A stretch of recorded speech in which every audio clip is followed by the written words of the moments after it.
começando Aula na TV, como eu prometi para você. Então pega papel, caneta para anotar as dicas que são valiosas. Chama o pai, chama a mãe, aperta todo mundo aí no sofá, porque está no ar o Aula na TV.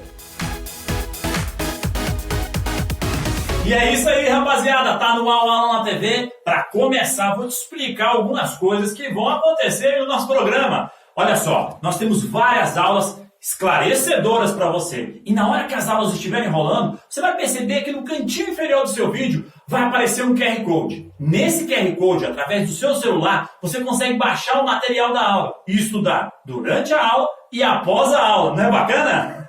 Mas não é só isso, pessoal. Tem um monte de quadro legal, dicas para potencializar o seu estudo e até para o papai e para a mamãe dar aquela força. Então, olha só, vamos começar com o pé direito, porque agora nós vamos ter uma aula de física. De física. O cara vai explicar pra gente as diferenças entre grandezas vetoriais e escalares. A primeira aula do dia é com meu amigo, o professor Regis. Vai lá, Reginaldo!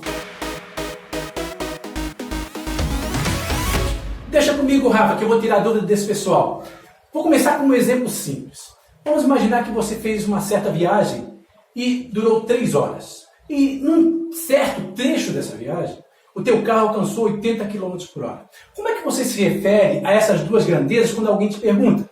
Olha só, você geralmente diz o seguinte: a minha viagem durou 3 horas e a velocidade do meu carro naquele trecho é 80 km por hora. E isso é o cotidiano, isso é o normal. No entanto, na física, isso não pode acontecer. Existe diferença para essas duas grandezas. E é isso que você vai ver agora. Na física, nós temos 2 tipos de grandeza. A primeira delas é chamada de grandeza escalar. Essa grandeza escalar, ela para ficar totalmente representada, precisa de 2 elementos apenas, somente 2, que são valor numérico e unidade. Então, somente com o valor numérico e a unidade é suficiente para que todos compreendam bem essa grandeza. Vamos dar exemplo aqui. Nós temos o tempo, a massa, a energia e tantas outras. Imagine que você estivesse vendo uma massa de um corpo e dissesse assim: olha, a massa daquele corpo é de 80 quilogramas para a direita. Opa, para a direita? Não existe isso. Tá vendo? A massa não permite que você coloque esse tipo de característica. Somente 2. Valor numérico e unidade, nada mais. Por outro lado, nós temos uma grandeza que nós chamamos de grandeza vetorial. Esta aqui, ela é um pouquinho mais complicada, ou seja, ela tem que ter mais elementos. No caso, são 4 elementos que são necessários para que ela possa ficar totalmente representada. Ela tem que ter o valor numérico, que já tinha lá, a unidade, que também já tinha lá. No entanto, precisa também de uma direção e de um sentido. Observe, 4, valor numérico, unidade, direção e sentido. Exemplos, vamos lá. Força, velocidade e aceleração. Se eu pegasse e dissesse, olha, vamos empurrar aquele corpo com uma certa força. A força que eu coloquei ali foi de 50 newtons para a direita. Opa, realmente a força pode ser para a direita, tá vendo? Ela tem que ter essa característica, senão não fica totalmente definida. Se você não coloca, não sabemos para onde que ela empurra esse corpo. Perceberam? Voltamos agora, vamos voltar aqui, e vamos ver como é que nós falamos no dia a dia e como é que deve ser. No dia a dia eu já disse para vocês que a gente geralmente representa assim. No caso do tempo, está perfeito, porque o tempo é uma grandeza escalar. Precisa de somente 2, que é o valor numérico e a unidade. 3 horas, nada mais. Por outro lado, a velocidade ela é uma grandeza vetorial, precisa de 4. E olha como é que a gente falou? Valor numérico, unidade. Faltou o quê? Direção e sentido. Então, o que a gente poderia colocar aqui? Poderia colocar da seguinte maneira. Velocidade desse carrinho é de 80 km por hora. Horizontal, ou seja, direção horizontal e sentido para a direita. Pronto. Agora ela ficou totalmente representada. Perceberam? Valor numérico, unidade, direção e sentido. 4. Perceberam? Então, escalar 2, somente valor numérico e unidade. Vetorial, 4, valor numérico, unidade, direção e sentido. Mas você deve estar perguntando assim, tá, é sempre assim que eu tenho que representar dessa forma? Não, existe outra maneira, mas isso é para uma outra aula. É contigo aí, Rafa. Deixa comigo, Regis. Eu acho que o pessoal agora entendeu a diferença. Tá muito claro. Agora o pessoal sabe o que é grandeza escalar, grandeza vetorial. Mas olha só, eu vou aproveitar aqui para chamar um quadro interessante do nosso programa que vai tratar um pouco da nossa saúde. Tá na hora do Minuto Covid.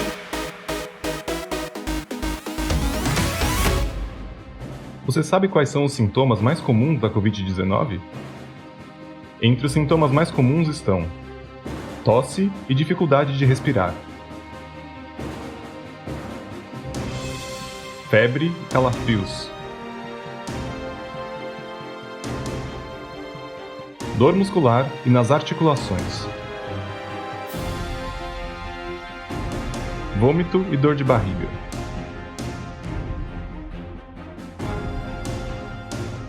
perda de olfato e paladar. Os sintomas podem ser leves ou intensos e aparecem entre 2 e 14 dias após você ter contato com o vírus que causa a Covid-19. Agora você já sabe quais são os sintomas mais comuns da Covid-19. Procure o serviço de saúde caso apresente os sintomas. Proteja-se contra o coronavírus. Cuide de você e de quem você ama. Ajude a salvar vidas.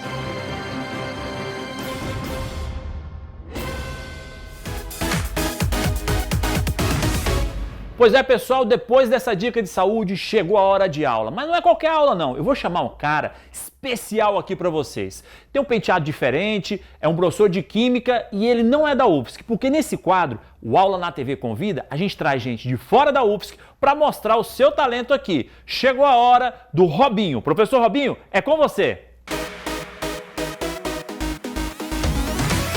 Salve, meu amigo Rafa! Eu até pentei o cabelo para ver você, moçada, para ver você, galera.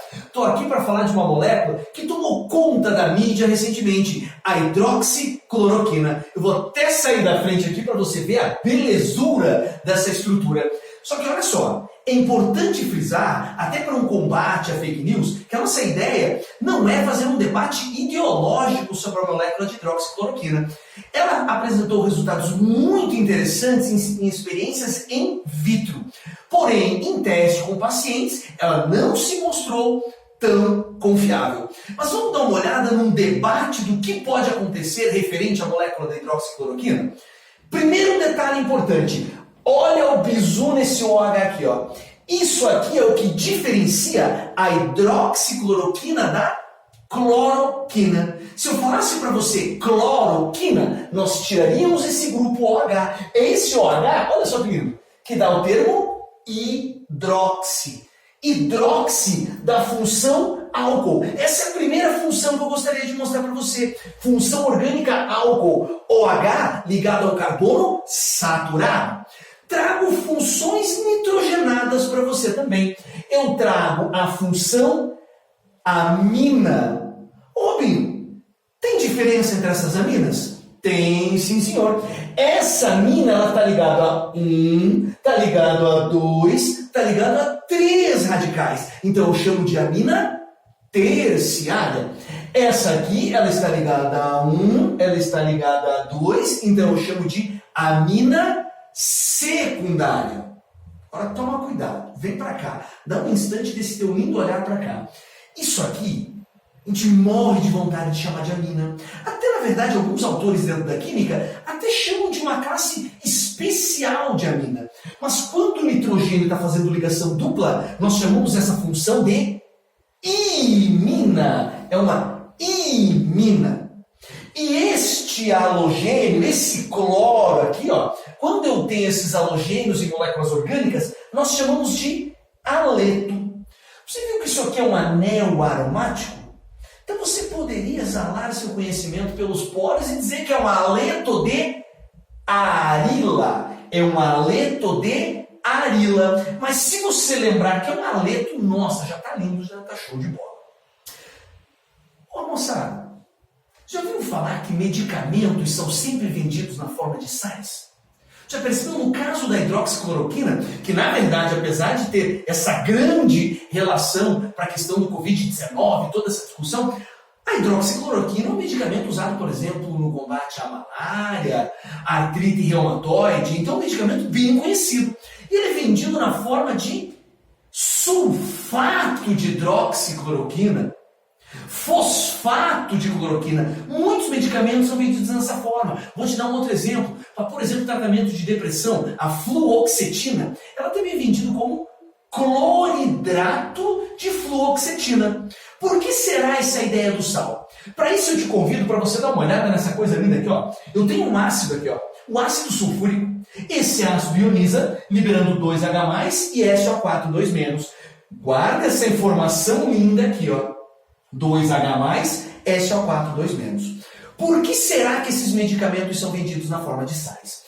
Tá vendo que eu tenho uma cadeia carbônica muito grande? Olha aqui, ó. Tá vendo essa cadeia carbônica? Isso indica uma baixa solubilidade em água. Eu preciso de uma alta solubilidade para ajudar a metabolizar esse medicamento no nosso organismo. E dessa forma, mesmo tendo essas ligações de hidrogênio, você percebe que esse composto seria pouco solúvel. Como é que eu faço para aumentar essa solubilidade? Perceba que no nitrogênio, olha que lindo isso aqui, ó. Eu tenho pares de elétrons disponíveis. E esses pares de elétrons configuram basicidade. Base pode reagir com ácidos. Esse par de elétrons vai interagir com quem? Com esse H+ que está aqui, ó. Esse H+ pega o par de elétron, esse H+ pega o par de elétron, e aí nós formamos um composto chamado de sulfato de hidroxicloroquina. Por que isso é interessante? Porque aí nós formamos interações chamadas de íon dipolo, que aumentam a solubilidade do composto. Não esquece desse detalhe. Essas interações que acontecem aqui, ó, são interações chamadas de íon dipolo. Por isso que muitos sais acabam sendo o quê? Muito solúveis em água. Beleza, galerinha? Um beijo no coração de vocês. Até a próxima. Tchau, tchau. Show de bola! Depois dessa aula de química, chegou a hora da gente pensar um pouco em como organizar o seu estudo. Isso mesmo, será que você, em algum momento, foi estudar, aí você sentou, perdeu tempo, não soube organizar o seu estudo, quando você viu, você nem estudou direito? Pois é, aqui a gente separou dicas valiosas para aperfeiçoar o seu estudo. Chegou a hora do nosso quadro Organize o Seu Estudo. É com você, Diane! Oi, Rafa! A dica de hoje é para quem precisa se reaproximar ou reorganizar a sua rotina de estudos nesse período sem aulas presenciais. A sugestão é fazer uma tabela de rotina, como a que está na tela. Nela temos os dias da semana e os horários do dia. Essa foi feita no computador, mas em casa você pode fazer a sua com papel, caneta, régua, o que você tiver à disposição. É até melhor que você faça dessa forma, pois assim você materializa a sua própria organização. Se você precisar de recursos de acessibilidade para elaborar e visualizar a sua tabela de rotina, você pode usar o aplicativo Google Agenda no seu celular ou no computador. Caso você não tenha horários fixos para as aulas nesse período, você pode começar a reorganizar a sua rotina colocando na tabela os horários das suas principais refeições e os seus horários de sono. É muito importante estabelecer um horário para ir dormir e um horário para acordar. Ah, Diane, mas tem sido muito difícil dormir nessa quarentena. Eu passo a noite fazendo uma série de outras coisas. E olha, eu acredito, mas é possível que parte desse problema esteja relacionado exatamente com essa desestruturação na rotina. Então fique ligado, porque nós teremos um recado específico sobre o sono em outra ocasião. Por hora, eu recomendo que você estabeleça esses horários e a partir disso encontre o melhor horário para fixar suas atividades de estudo em casa. Você pode pensar nos horários em que você costuma se sentir mais desperto e também nos horários que você costumava frequentar a escola ou estudar em casa mesmo. Se você parou de estudar na quarentena, não precisa retomar estudando 5 horas direto por dia. Você pode começar com um tempo mais curto, mas com qualidade, sem distrações e ir aumentando esse tempo com o passar dos dias, conforme você for se reacostumando. O importante é realizar esse horário de estudo diariamente. Você pode flexibilizar um pouquinho ali no final de semana, dependendo da quantidade de atividades e das suas metas de estudos. Mas, nos demais dias, procure seguir os horários que você estabeleceu para que isso possa se tornar um hábito. Após incluir os seus horários de estudo na tabela, você pode preencher as demais atividades que você faz no seu dia a dia e depois afixar ela em um lugar que seja visível para você. Pode ser na parede do quarto, na porta ou no espaço específico que você usa para estudar. Assim, você pode se lembrar da sua rotina e tentar segui-la. E aí, Rafa, bora reorganizar a rotina? Claro, Diane, que eu tenho que organizar. Inclusive, eu estava organizando a minha agenda aqui. Aliás, eu tive que mudar tanta coisa nela. Eu não me lembro de ter feito uma agenda ou refeito uma agenda numa situação louca como essa, que eu tive que trocar tantas e tantas coisas. Tive que até tirar algumas coisas de lazer. Por exemplo, ali, o futebol que eu assistia com os amigos. Aliás, futebol nem tá tendo direito, né? Até vi dizer que vai ter jogo de futebol aí com estádio vazio, coisa do tipo. Será que isso já aconteceu antes na história? Bom, por falar em história, eu acho que a gente tem que chamar quem entende do assunto. Por isso que a próxima aula será com o professor Camilo, de História. Camilo, explica pra gente esse negócio aí. Fala, Rafa, tudo certo? Tem relação. Futebol e história tem tudo a ver e tiveram vários momentos na história, tanto do Brasil quanto da América Latina, em que as duas coisas estavam muito conectadas, história, política, futebol, esportes em geral. A gente viu agora, faz pouco tempo, em junho, dia 18 de junho agora de 2020, a gente teve o retorno do futebol brasileiro e ele foi envolto em uma série de polêmicas. O jogo Flamengo-Bangu, que aconteceu no Maracanã, foi considerado por muitos o jogo mais triste da história daquele estádio.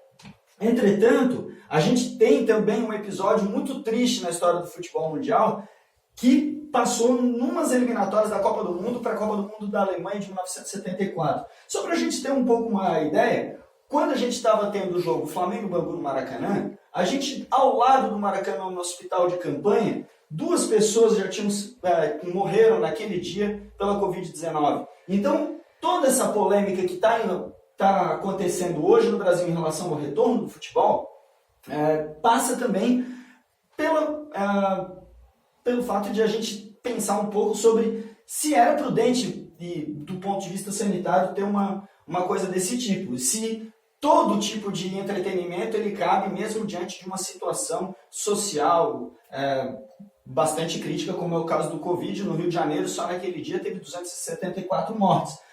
Mas a gente viu um jogo sem transmissão de TV, com portões fechados, de 2 times disputando. A gente teve no ano passado, em 2019, um jogo em que um dos times, inclusive, de Florianópolis, que era o Figueirense, ele não foi jogar e a gente teve o primeiro WO da história dos campeonatos brasileiros. A gente nunca tinha tido um WO na história das Copas do Mundo. O primeiro deles aconteceu em novembro de 1973, mais especificamente dia 21 de novembro de 1973, na repescagem das eliminatórias para a Copa do Mundo da Alemanha de 1974. As seleções envolvidas eram o Chile e a União Soviética. Naquele momento, as eliminatórias da Copa elas aconteciam de uma forma diferente como é de hoje. Então a repescagem pegava um colocado da América do Sul com um colocado da Europa. Por isso estava jogando Chile e União Soviética. Naquele momento, o primeiro jogo na União Soviética foi 0-0, e inclusive o Figueroa, que era um zagueiro famoso da seleção chilena, disse que saiu com dor de cabeça de tanta bola que ele teve que tirar, tamanha era a potência do ataque soviético, e foi considerado um empate heróico para os chilenos sair com 0-0 lá de Moscou. Quando a gente chegou no Chile, a União Soviética disse que não iria viajar para o Chile porque tinha um problema político envolvendo esse país, que teve início dia 11 de setembro de 1973. Em 11 de setembro de 1973, a gente teve um golpe civil-militar no Chile que instaurou uma ditadura que foi até 1990. o general Augusto Pinochet liderou um grupo de militares apoiado por parcela da sociedade civil e deu um golpe, derrubou o presidente Salvador Allende, que era do Partido Socialista Chileno. Logo em seguida que teve esse golpe, a gente teve a utilização do Estádio Nacional de Santiago do Chile, que era onde era para ter sido o jogo entre essas duas seleções, foi usado como um centro de detenção, prisão e tortura de presos políticos. E a gente teve um 11 de setembro bastante complicado. É muito sintomático pensar na data do 11 de setembro, hoje muito mais conhecido pelo atentado das Torres Gêmeas, mas a gente tem um 11 de setembro anterior, que aconteceu numa terça-feira e que foi também muito emblemático, sobretudo para a história da América Latina, e que teve participação e apoio a esse golpe, teve participação dos Estados Unidos. A gente tem o bombardeio do Palácio de La Moneda, que é o Palácio Presidencial do Chile. Salvador Allende, que era o presidente que estava lá dentro, ele acaba sendo morto. Há uma polêmica, alguns dizem que ele foi assassinado, outros dizem que ele cometeu suicídio. Mas o ponto fundamental é que desde o dia 11 de setembro, o Chile passa a ter um regime de exceção. Assim como outros países da América Latina já tinham começado os seus regimes autoritários, como é o caso do Brasil, que começou 31 de março, 1º de abril de 1964. Na época, então, a União Soviética disse que se negaria a jogar no Estádio Nacional de Santiago, no Chile, porque não aceitava jogar num lugar que estava sendo servindo como local de prisão política de perseguidos por uma ditadura. Eles não vão para o jogo, e aí a gente tem uma das cenas mais tristes da história do futebol mundial, que é a seleção chilena entrando em campo para mais ou menos 20 mil espectadores que olham uma cena patética de alguns jogadores do Chile tocando bola, andando pelo gramado e chutando para um gol vazio. E aí vocês vão poder ver esse vídeo, né, tá passando aí para vocês conseguirem ver o que isso significa. Não teve esse jogo, só que para manter a venda dos ingressos, eles contrataram a seleção do Santos, do Pelé, que era o time mais famoso da América Latina naquele momento. O Pelé não jogou, e aí teve uma partida que era a seleção do Chile contra o Santos, que aconteceu. Foi 5-0 para o Santos, e para aqueles que estavam tristes com as perseguições e torturas que estavam acontecendo naquele momento, foi uma espécie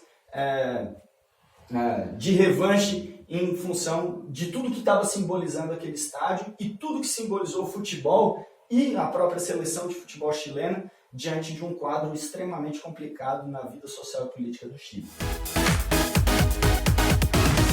É isso aí, Camilo, deixa comigo! E agora, pessoal, olha só, a gente tem mais um bloco cheio de atrações pra você. Você nunca viu um negócio que a gente vai apresentar, só que isso é só depois do intervalo, tá ok? Tempo pra beber uma água e ir ao banheiro, coisa rápida. Vai embora, daqui a pouco a gente tá de volta, não vai sair daí!